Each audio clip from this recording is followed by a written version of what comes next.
implications? Can we easily accept the possibility that more victims of these weapons could arise today in Iraq's neighbouring country? We know of the genocide perpetrated against the Jews by the Nazis during the Second World War and the excellent work undertaken by organisations such as the Holocaust Educational Trust to educate new generations about the horror.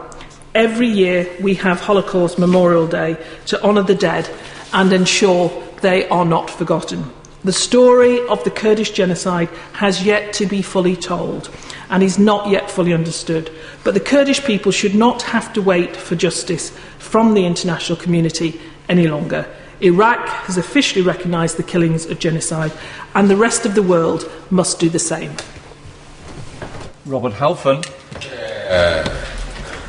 Thank you, Mr Deputy Speaker, and it is an honour to sit next to my honourable friend, the member for Stratford, and I congratulate him for this debate today and for everything he has done on the All-Party Kurdistan Group, and I have been very proud to work with him on it. Now, in my last visit to Kurdistan, I remember being one evening in a restaurant, and I was sitting by chance next to one of the senior people of the Iraqi War Graves Commission. And she said to me something incredibly telling and really sums up why I'm here this afternoon. She said, "There is another Iraq buried under Iraq." And we had a big, huge amount of food, as is the Kurdish way, in front of us. And I literally, after she said that, I felt that I couldn't eat again that evening. Because to me it summed up the mass murder and the terrible crimes of Saddam Hussein. And later, with my honourable friend for Basildon and others, we went to see some of these graves. And it has left a marked impression on me since, and sums up why we have to recognise Saddam Hussein's genocide of the Kurds as exactly that. Now, we know that the actions of the Iraqi regime from the 1960s to 2003 were a sustained campaign of genocide against the Kurdish people. We mustn't make the mistake of just thinking everything started in 1988 with the Anfal. And second, that if it wasn't for muscular enlightenment and the military intervention, first from John Major and later from Tony Blair, that this final solution of the extermination of the Kurds would have been successful. And thirdly, recognition for the genocide, for the Kurds, is important, not just because it is morally right, but it is a warning to tyrants around the world, and it helps the survivors fight for justice in the international criminal courts. And let me explain what I mean. Raphael Lemkin, the Polish lawyer who coined the word genocide, defined it in 1944, and I quote, "as a coordinated plan of different actions aiming at the destruction of essential foundations of the life of national groups with the aim of annihilating the groups themselves."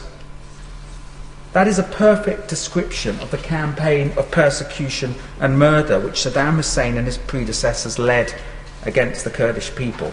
And the Kurds were repeatedly attacked by the Iraqi military from 1960 to 1970. In March 1970, Iraq publicly announced a peace plan to the world for Kurdish autonomy, but privately they started an aggressive Arabization program in the oil-rich regions of Kurdistan, forcibly removing people and seizing their property. In 1974, Iraq then began a new bombardment against the Kurds. In March 1975, Iraq and Iran signed the Algiers Accord, cutting humanitarian supplies to Kurdistan. And over the next 3 years, 200,000 Kurds were forcibly deported to other parts of Iraq. During the Iran-Iraq war in the 1980s, the regime implemented anti-Kurdish policies, pogroms in essence, and a civil war broke out.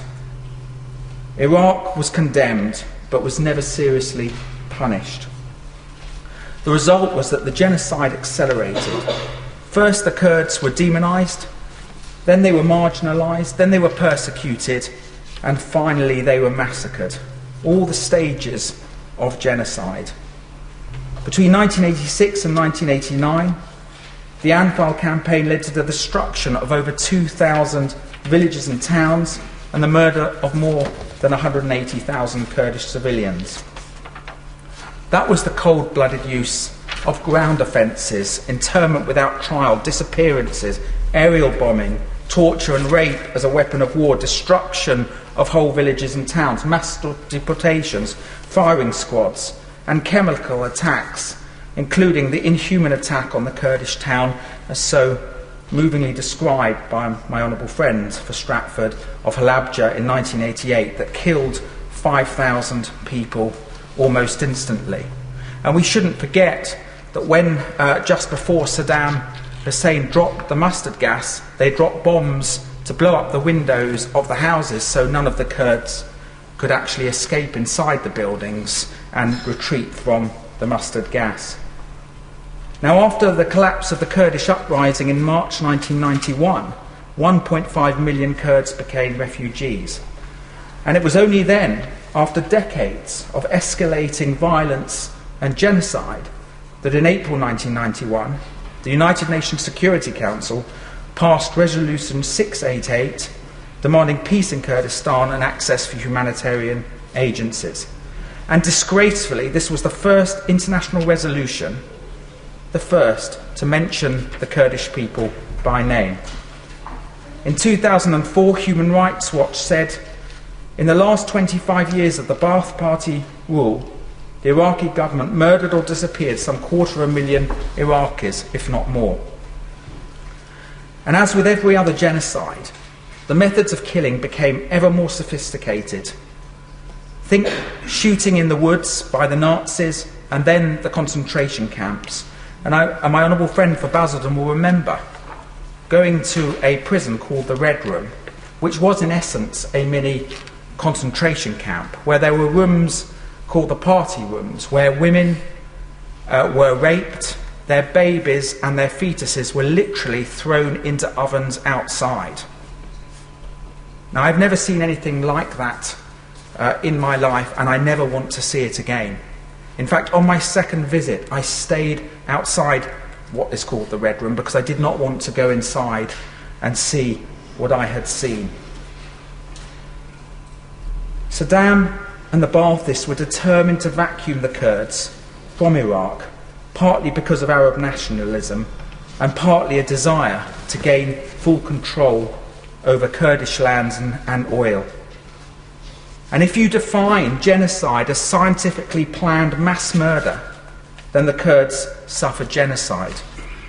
Now, I know that there is always a debate about definitions, but the Anfal campaign was a murder of 182,000 people and the displacement of 1.5 million just because they were Kurdish. How is this any different, for example, from the 1995 massacres of 8,000 Muslims at Srebrenica, which has been ruled to be a genocide by the International Criminal Court? How is it different from Rwanda, where 800,000 Tutsis died in 1994, which the UN rightly recognises as a genocide? How is it different from Darfur, where the International Criminal Court in 2010 issued an arrest warrant for the President of Sudan on genocide charges after 300,000 people were murdered and millions were displaced?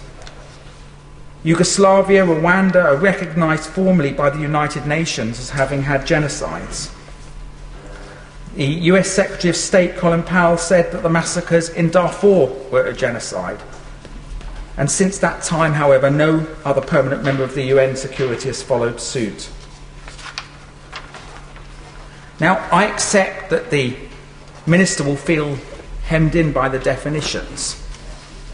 But to the man in the street, how are the scientific murders of Darfur, of Rwanda, or what happened in the former Yugoslavia any different from what happened in Kurdistan? In 1948, the United General Assembly adopted the Convention on the Prevention and Punishment of the Crime of Genocide, and it legally defined the crime of genocide as, and I quote, any of the following acts committed with intent to destroy in whole or in part a national, ethnical, racial or religious group as such, killing members of a group, B, causing serious bodily or mental harm to members of the group, C, deliberately inflicting on the group conditions of life calculated to bring out its physical destruction, D, imposing measures intended to prevent births within the group, E, or forcibly transferring children of the group to another group. Now that is plain and clear in that convention, and that is exactly what has happened to the Kurds in Iraq over the last 50 years. It's worth remembering too, as my honourable friend noted, that in December 2005, a court in The Hague ruled that the Kurdish people had faced genocide in the 1980s. Now my next point is that what stopped the genocide was actually NATO intervention, what I have termed muscular enlightenment. In April 1991, John Major and his Western allies established proper safe havens inside Iraqi borders and a no-fly zone. And it's good to see Lord Archer, Mr. Deputy Speaker, in these parts, who was so instrumental to making that happen. Kurdish guerrillas recaptured Erbil and founded the Kurdistan Regional Government, which was ultimately recognised by the new Iraqi constitution in 2005. By the beginning of 2006, the two Kurdish administrations of Erbil and Sulaymaniyah were unified. It is now one of the most moderate and democratic regions of the entire Middle East. And it disproves those who say that the Middle East is not ready for democracy. People always say they're just not ready yet. It won't happen for a long time. It's going to take hundreds of years to build. But the Kurdistan people, despite what they have suffered, have built a democracy, not perfect, but a good democracy with the rule of law, property rights, equality towards women, religious tolerance, and elections, all the requirements that we understand as being the values of freedom. And it is no accident that Christians across the rest of Iraq, where do they go when they are being persecuted? They go to Kurdistan because they know that they will be treated fairly and equally as is right. Now finally, we must recognise Saddam Hussein's actions for what they were. Recognition is morally right. It acts as a warning to other dictators around the world, and it will help Kurds to fight for justice in the International Criminal Court. Unlike Nazi Germany, where many of those responsible for the Holocaust were tried, there has little justice happened to those who actually caused the Kurdish genocide. It is a frightening thought, but it is said that some of the organisers of the Anfal and the pilots who dropped the chemical weapons remain at large and may even be in Europe, and others are in positions of responsibility in Iraq's military and government. To be fair, Iraq has now officially recognised the genocide, and it must be the duty of the rest of the world to do the same, to ensure that all the perpetrators are brought to the ICC, and to help with education and remembrance, so that we ensure that what happened is never forgotten by the future generations. Now, we can all have arguments about dodgy dossiers. We can disagree about United Nations resolutions. We will be debating, I'm sure, till the